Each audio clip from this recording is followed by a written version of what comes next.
Salam Indonesia, salam Nusantara dari Sabang sampai Merauke, dari Miangas sampai Pulau Rote. 5 menit bersama dengan Firman. Sebelum kita memulai aktivitas kita di pagi hari ini, mari kita terlebih dahulu mendengarkan firman Allah. Sebelumnya kita berdoa.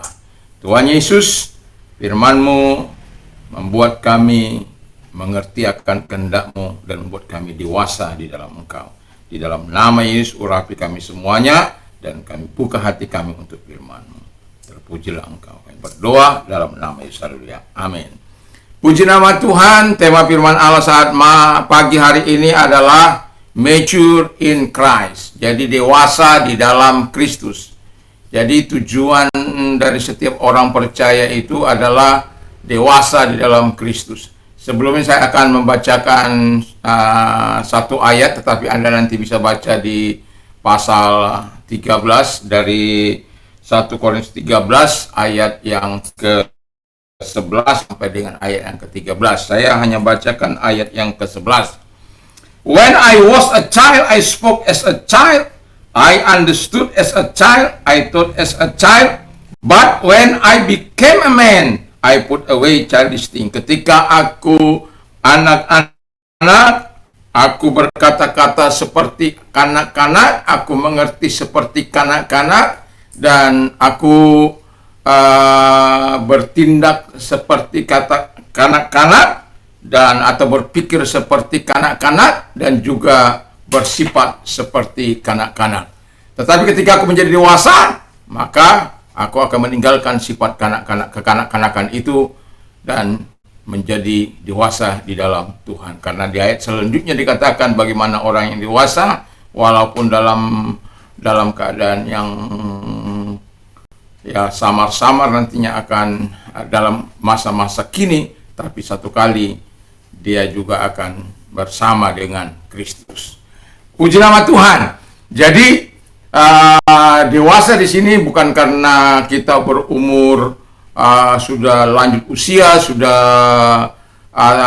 cukup dewasa, bukan. Tetapi dewasa di sini adalah dewasa di dalam Tuhan, di mana kita betul-betul bertanggung jawab. Yang pertama, kita bertanggung jawab untuk hidup kita masa kini dan masa yang akan datang. Karena bagaimanapun di bumi ini kita perlu bertanggung jawab. Perlu kita melakukan apa yang sesuai dengan kehendak Allah, dan kita menjauhkan apa yang tidak disenangi. Dan yang pertama di pasal 13 dikatakan, saya mau katakan yang pertama, setiap orang yang dewasa dalam Kristus itu dia memiliki kasih. Kasih itu tidak membedakan siapapun. Ada banyak ya, misalnya orang sudah berkeluarga, ya yang perempuan biasanya ya lebih memperhatikan keluarga perempuan, yang keluarga laki-laki diabaikan. Dan itu tidak kasih. Itu kalau orang Batak katakan merdikan. Jadi dia harus mengasihi dengan baik dan benar sesuai dengan firman Allah. Karena Tuhan ingin melakukan yang terbaik bagi kita. Dan yang kedua dikatakan harus kita sebagai orang yang dewasa memiliki iman di dalam Kristus. Iman yang menggerakkan sorga, iman yang menggerakkan hati Tuhan. Iman yang betul-betul melakukan apa yang dikehendaki oleh Tuhan dalam kehidupan ini, dan kita bisa mengalahkan segala bentuk kejahatan karena iman. Lalu kemudian yang ketiga dikatakan pengharapan. Jadi setiap orang kalau dia tidak mempunyai pengharapan, maka dia akan melakukan bunuh diri karena dia tidak memiliki harapan. Itu sebabnya kenapa orang dapat bertahan dalam penderitaan dalam iman Kristen, karena mereka tahu bahwa pengharapan dalam Kristus tidak akan pernah mengecewakan.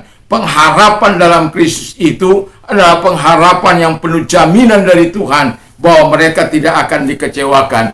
Ketika orang percaya mengalami penderitaan, sakit, ataupun situasi yang sulit, kalau dia memiliki pengharapan, iman, dan kasih, yakin dan percayalah Tuhan melihat dan Tuhan akan membalaskan. Tetaplah kita dewasa ini, dewasa dalam Kristus bagian yang pertama, atau mature in Christ in part 1. Jadi dalam kehidupan kita biarkan Kristus merajai kehidupan kita. Biarkan Tuhan terus mendewasakan kita untuk menuju kepada kesempurnaan. Sehingga sama seperti kita mengenal Allah, Allah juga mengenal hidup kita. Tuhan Yesus memberkati kita.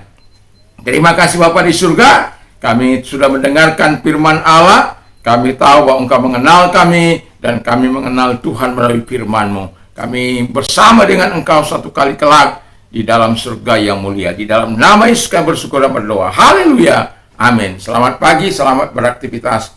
Tuhan Yesus memberkatimu.